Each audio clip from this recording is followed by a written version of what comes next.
ese nuevo concepto de adaptación por uno de sus inventores, digamos, Jorge Pobosi,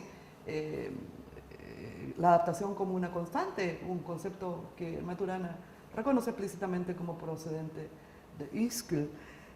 También Ischl ha influido bastante en la concepción cibernética, por ahí los 50 y toda la escuela posterior, los sistemas retroactivos, que se retroactivan. También ha tenido mucho que ver en la filosofía contemporánea, conceptos como el yo y mis circunstancias de Ortega, viene directamente de Ischl, como él lo reconoce en la traducción de la obra de Ischl que él lideró en la revista de Occidente. También en la filosofía del rizoma de Deleuze, por ejemplo, que está muy en boga actualmente. Subir y Agamben. También ha tenido importancia, o resuena, no es que haya influido directamente, pero resuena mucho en el mundo simbiótico de la Lynn Margulis, y resuena mucho en la hipótesis Gaia de Lovecraft. La hipótesis Gaia, la conocen, ¿no? Ischl, resonando para mi gusto. Una infinita variedad de mundos perceptivos, todos igualmente perfectos y conectados entre sí como una gigantesca partitura musical, como le gustaba a Ischl, a pesar de ello, incomunicados y recíprocamente excluyentes. Lo dice mejor Heidegger, la biosfera como anillo de anillos.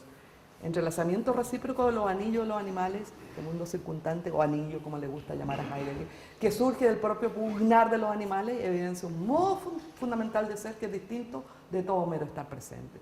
Si consideramos que en cada una de estas pugnas el ser vivo se ajusta además en su propio anillo, algo de la propia naturaleza de la fuera, entonces hay que decir que en esta pugna de los anillos se nos revela un carácter de dominio interno de lo viviente dentro del evento general, una superioridad interna, vivida en la propia vida, en la naturaleza por sí misma.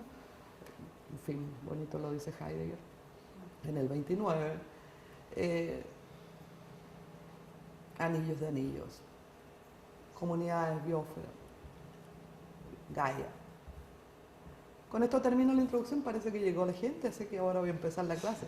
Quiero terminar con Croizat. La biología pasó de lado con Wegener, también en cierta medida con Ischl, la ecología marina. También en cierta manera pasó de lado a Croizat, que recogió el mensaje de Wegener antes que se formulara la teoría tectónica de placa. En su pan Biogeografía, venezolano, de origen suizo, era Don Croizat, un solitario. La disyunción de múltiples especies debido al crecimiento de barreras o vicarianza, como él le llamó, explica las distribuciones geográficas de muchas especies, más que la dispersión a partir de centros de orígenes, que era lo que dominó en la biología del siglo XX, por la influencia de Darwin, que en ese aspecto insistió en esto de los centros de origen y dispersión a partir de estos centros de origen. Esa idea la rompía de alguna manera la concepción de una tierra que se fragmenta, de continentes que se mueven, al menos como un factor importante en las distribuciones. Croizat insistió muy tempranamente en eso. El creador de la biografía de la vicarianza, que ha tenido muchísimo auge en concordancia con las filogenias moleculares.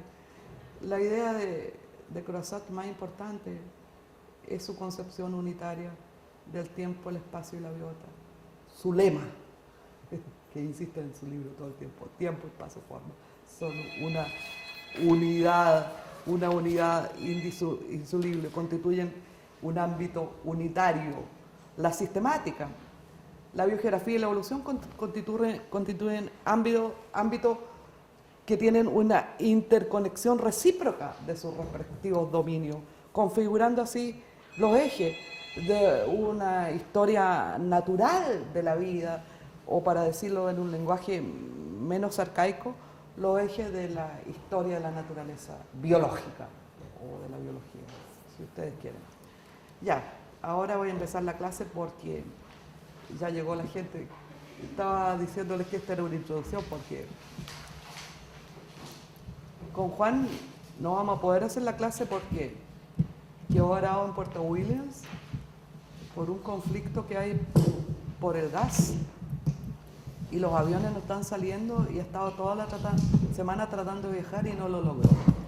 Llamó hoy día en la mañana diciendo que es imposible, que con suerte logra salir hoy día y a lo mejor si le hacen un huequito podría trabajar mañana, siempre que los coordinadores lo permitiesen, si hubiera un huequito, si es que llega.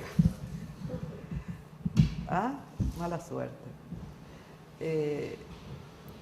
Con él habíamos conversado cómo enfocar esta clase y como nosotros trabajamos juntos en un curso de biogeografía de Chile, nos pareció que la mejor manera de explicar, digamos, en concreto esta unidad, tiempo, espacio, forma, esta biogeografía, la historia de las distribuciones en el espacio y en el tiempo, era aplicándolo a Chile, a nuestro país, porque no sabíamos que habían estudiantes de otros países, pensábamos que eran chilenos y podía interesarles esta cosa concreta, pero el mensaje creo que es general y el estudio del caso de Chile, y habíamos pensado que yo relatara la biogeografía del bosque y el de los sistemas áridos, llámense Andes o desiertos. Nos vamos a quedar con el bosque solamente y ojalá Juan tenga un huequito mañana para seguir la historia con los desiertos y los Andes. Nuestro país o nuestro continente tiene una serie de marcas que lo singularizan de los demás continentes del mundo, y esa singularidad está dada fundamentalmente por la cadena andina que lo recorre en toda su longitud y que determina una configuración de los sistemas atmosféricos muy singulares. Los sistemas procedentes del Atlántico del Este, los alisios del Este, la cordillera ejerce sombra de lluvia, de tal manera de que dejan su humedad al este de Sudamérica. En contraste, el cinturón de los oeste, Westerlight, de las latitudes templadas, que viene del oeste, deja su humedad en el lado pacífico del continente, y la cordillera ejerce sombra de lluvia en el otro sentido ahora, dejando seca la parte, en este caso argentina. Eso hace que los cinturones vegetacionales que siguen de manera muy fiel el comportamiento de los sistemas climáticos no tengan, como en África o Australia, una dirección este-oeste, cinturón tropical, cinturón subtropical, cinturón templado frío, sino que tengan una distribución muy singular. La vegetación tiene una distribución muy singular, dado este fenómeno. La congruencia de los dos sistemas determina una franja de vegetación aérea que recorre el continente en forma diagonal, la llamada diagonal árida, que comienza en el extremo este del continente, en el Beagle mismo, y se prolonga a través de formaciones secas como la estepa patagónica o el monte, en los Andes y desiertos chileno-peruanos, hasta prácticamente el Ecuador. Por el contrario, las formaciones de bosque están discontinuadas y solamente se presentan en la costa pacífica, en a lo largo de Chile subtropical y templado, con influencia de los oeste, y una pequeña franja en la parte andina argentina y al este de los continentes, cuando la influencia de los alisios es posible, se produce una gradación de bosques más o menos subtropicales, secos, hasta los bosques tropicales, siempre húmedos, cálidos, de Amazonía venezolana o los Andes tropicales. Esa configuración es única, eso da un contraste vegetacional y climático muy pronunciado este-oeste, que es característico del continente. Por otro lado, también da un contraste entre los océanos Pacíficos y Atlánticos con dinámicas propias. En la parte pacífica, la corriente fría de Humboldt es flectada a lo largo de nuestras corrientes, de tal manera que produce surgencia de agua fría en las costas subtropicales y tropicales de nuestro continente, que mantienen un gradiente de temperatura más o menos suave a lo largo de la costa, en contraste con el Atlántico. La cercanía de Antártica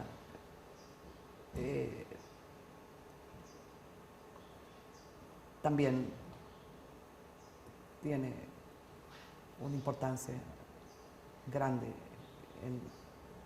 en el clima al menos del cono sur de Sudamérica. Estoy haciendo tontera. La distribución de los bosques de Chile sigue muy bien en la diagonal área, no tenemos una transición paulatina de los sistemas vegetacionales, sino que hay un corte a navaja, digamos, desiertos y semidesiertos muy áridos al norte de los 30 grados, por el efecto de sombra de lluvia que ejercen los altos Andes a la humedad procedente del Atlántico. Prácticamente llega lluvia solamente un poquito en el altiplano de Arica, Antofagasta, el invierno boliviano, y el resto es seco. Y por otro lado, la influencia de los oeste, las latitudes templadas, entre los 38 grados sur, Biobío, Temuco, que es el límite del subtrópico, al norte hasta aproximadamente 32 grados, los oestes ejercen solamente influencia estacional por el desplazamiento anual que experimenta el anticiclón del Pacífico, de tal manera de que hay un clima con lluvias solamente en invierno y verano seco, el llamado clima mediterráneo, en que se distribuyen los llamados bosques subtropicales o esclerófilos de hoja dura, Peumo, Boldo, Litre, Quillay, Maitén, Patagua, esa onda, Cynotophagous, o los bosques deciduos de roble, fundamentalmente de roble, en el Maule. Y al sur están los bosques sempreverdes, laurifolios o templados lluviosos, si ustedes quieren, porque están en esta zona húmeda, templada, lluviosa, lluviosa todo el año. Esa es la distribución de bosques. Dos cordilleras recorren el país y eso determina las distribuciones y se ve muy bonito en los mapas de distribución. Este es un perfil de los Andes y se ve que todas las formaciones, el esclerófilo, prolongan al sur por el valle longitudinal y van ascendiendo en altura a medida que van encontrando su sucedáneo climático por el enfriamiento adiabático que experimenta la masa atmosférica al subir y el aumento de las lluvias, de tal manera de que a medida que aumentan las lluvias y disminuyen las precipitaciones en la vertiente andina, las formaciones van extendiendo como un brazo por la cordillera su distribución. Aquí falta el otro brazo de la B, pero aquí se ve, mirado desde arriba, como el bosque esclerófilo tiene esta forma de B, el bosque maulino, el bosque valdiviano, siempre esta forma de B, con sus brazos extendiendo por las dos cordilleras.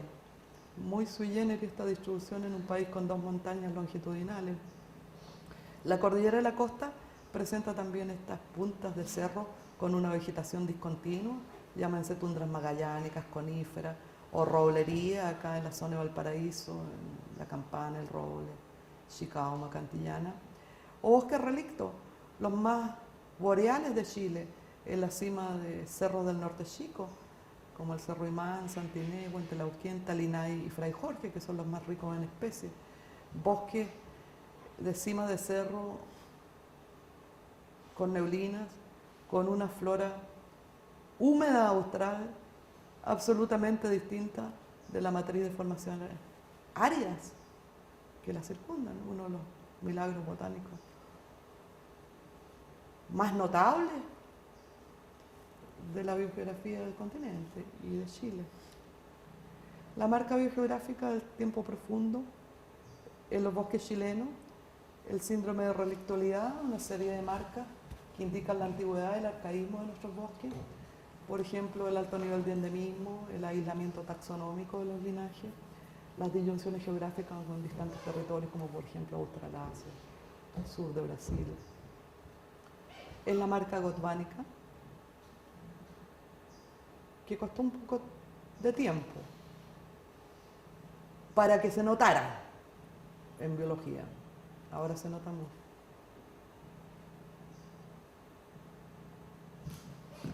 Ven el llamado Gondwana a la porción sur del Pangea, y este es África, Sudamérica, Antártica, India, Australia, Gondwana, de la cual esta parte del Gondwana occidental, Sudamérica, Antártica, Australia, que es la que se separó más tarde, es la que tiene más importancia para nuestra flora. Nuestra flora es relativamente pobre en taxa, en comparación con otros países como Perú, Bolivia, por supuesto, Amazonía y los Andes tropicales, o Argentina. Tenemos alrededor de 6.500 especies nativas de plantas terrestres de la línea verde, del reino planta, que hacen pequeñísimos porcentajes de los grupos globales, ¿no? Pero aquí se nota una cosa bonita, interesante y poco notada, que nuestro país tiene un alto porcentaje de la diversidad global de briófitas, grupos arcaicos, las briófitas, las hepáticas, los antocerotes, el 8% casi de especies notable. Si vamos a hablar de valor de biodiversidad, este es uno de los valores de biodiversidad que tiene indudablemente nuestro país. Las angiospermas, por supuesto, a pesar que tienen un pequeño porcentaje de la flora global, son muy importantes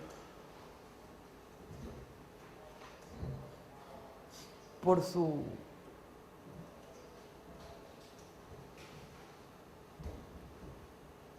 complejidad, me gustaría llamar, como estamos hablando de complejidad todo el tiempo. El bosque indudablemente es el sistema de mayor complejidad entre las comunidades chilenas, lejos, y no solamente por el número de especies o por el número de estratos, la diversidad de formas de vida que aloja o de relaciones, más bien por la diversidad de capas históricas que conforman la evolución de los distintos linajes que confluyen en su composición florística. Entonces vamos a referirnos a la angiosperma y a la briófita como ejemplo. Perdonen si los lateo un poco con plantas, pero lo que quiero mostrar es la marca biogeográfica, esta complejidad, sostener, digamos, este argumento de complejidad extrema de los bosques del cono sur, digamos, de Sudamérica, mostrando, digamos, muchas cosas. Las briófitas son importantes, tenemos hartas especies de hepáticas, 538, más de musgo, 866, y solamente 11 especies de antocerotes, que no son muchas a nivel global, son solamente unas 400 a nivel global, los antocerotes. Un grupo súper importante, estos son los antocerotes, un grupo súper importante por su arcaísmo. Hay 10 géneros a nivel global, o habían 10 géneros a nivel global. Las briófitas están ocupando los distintos hábitats en el bosque Y eso es extraordinario, por eso hay tantas, diría yo, están en las rocas, están en las hojas, un carácter muy raro en las zonas templadas, casi no existen bosques en las zonas templadas del mundo que tengan esta especie de epifila, como lo tienen nuestros bosques. Esto es característico más bien de los bosques nublados de los trópicos, esta característica de crecer sobre hojas. También están en el agua, sobre las piedras, por supuesto en los troncos podridos y sobre los troncos vivos y en el ramaje. Todos los hábitats ocupados por la briófita explican su diversidad. Y otra cosa notable es su extremada abundancia en las regiones más frías y más lluviosas de Chile, desde la 10ª a la 12ª, donde tienen ambos grupos, la hepática y los musgos, sus auges, claramente. En contraste, por ejemplo, con la angiosperma, que tienen claramente su máximo en la transición mediterráneo-templada, entre el Maule y el Biobío. Esta extraordinaria riqueza de hepática y de musgo de Chile se nota cuando uno compara con el resto de los países que son muy ricos en especies comparados con Chile, pero en este grupo de las briófitas presentan cierta equiparamiento de las diversidades, lo cual es muy raro porque nuestro país es muy pobre en especies de angiosperma con respecto al resto de los países. Las zonas de alta diversidad, ustedes todos saben que están del mundo, están concentradas en los Andes tropicales, donde hay más especies en el mundo, en los Andes tropicales, en todas estas zonas rojas. También en Chile Central, por la convergencia de floras neotropicales con Austral Antártica, que ha ocurrido durante toda la historia. Pero con respecto a este grupo que estamos viendo, las briófitas, el extremo austral de nuestro continente constituye un núcleo, un punto caliente de biodiversidad también, que debemos marcar y remarcar porque son cosas que por alguna razón extraña nadie las conoce ni nadie las apunta cuando habla de conservación, cuidado de la biodiversidad. Son plantas arcaicas. Las briófitas también tienen un valor evolutivo biogeográfico extraordinario. Son las primeras plantas que poblaron la Tierra descendientes directas de las algas caraficias de la línea verde. O sea, son los antecesores de todas las plantas terrestres de la línea verde, del reino planta, las briófitas. No sabemos cuál grupo, algunas filogenias dicen los antocerotes y otras las hepáticas. Las hepáticas, los antocerotes son pocos, son como 10 géneros a nivel mundial, pero ahora son 11. Y esto lo digo con mucho orgullo, tenemos un género nuevo de antocerotes para la flora mundial, el género número 11, para fimatoceros. Lo encontramos en Saballar, con Gabriela Hessel, la experta en el grupo. Lo volví a encontrar en la quebrada de Córdoba y también lo he encontrado en ciertos lugares en Valparaíso. Es un género nuevo, fue muy bien estudiado por Gabriela, le llamamos para fimatocero por su parecido con el género fimatocero, y el nombre alude a estos tubérculos, que es la única género de antocerote que tiene esos tubérculos en el borde del talo. Y diademato, el nombre de la especie, se la pusimos porque las esporas tienen esta diadema de báculas en la cara proximal, acá se ve con detalle, en la cara distal. Las hepáticas se clasifican por las esporas, entre paréntesis, son todas distintas, enormes y bellísimas. Los antocerotes, de acuerdo a algunas filogenias, forman la base de las plantas terrestres y son parafiléticas con relación a los otros grupos de briófitas, la hepática y los musgos, de acuerdo a algunos autores. De acuerdo a otros autores, como Nishiyama, el grupo de briófitas sería monofilético, hepáticas, musgos, enterocerotes, y lo más antiguo serían los antocerotes, este pequeño grupito de 11 géneros. De acuerdo a otras filogenias, no está esclarecido este problema. Por ejemplo, esta de Malonek. Las hepáticas serían el grupo más basal en las plantas terrestres. Seguirían los musgos y los antocerotes estarían directamente ligados a las espermatófitas, las plantas con semillas. No está aclarado este problema, se los digo para mostrar cuán arcaico y cuán importante desde el punto de vista histórico evolutivo es también el grupo, además de su diversidad. Un ejemplo, en una hepática del complejo Palaviciniopsida, el complejo Symphyogyna, un pequeño grupo de Symphyogyna, 25 especies de África, Sudamérica y Australasia gotvánica, un pequeño grupo de dendroides, tiene hábito dendroide, constituido por 3 especies, Podophylla, de Chile y África, y Menophyllon de Australasia y Bogotensis de los Andes tropicales. Esta es Symphyogyna Podophylla de Chile. La distribución es gotvánica, como ustedes pueden ver, grupo arcaico. Podophylla está en África y en Sudamérica, entre ellos Chile, sur de Brasil. Bogotensis está solamente en los Andes tropicales y Menophyllon en Australia, Tasmania y Nueva Zelanda. Las filogenias moleculares muestran 2 clados en el complejo de esta especie. Podophylla de Sudamérica y África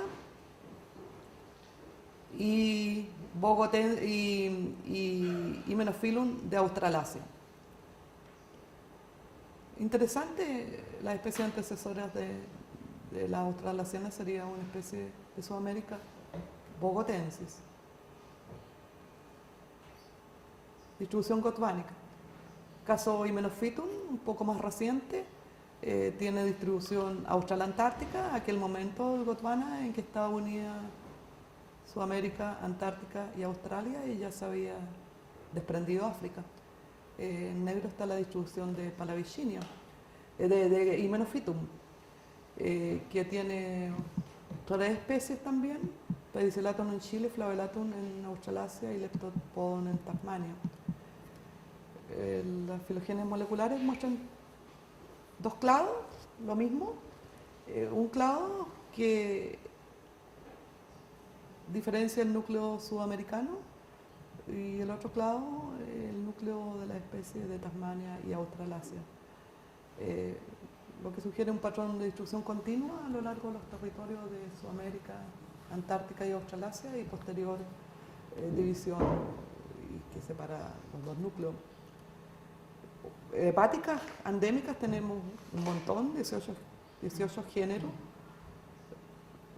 Ya es el valor de la...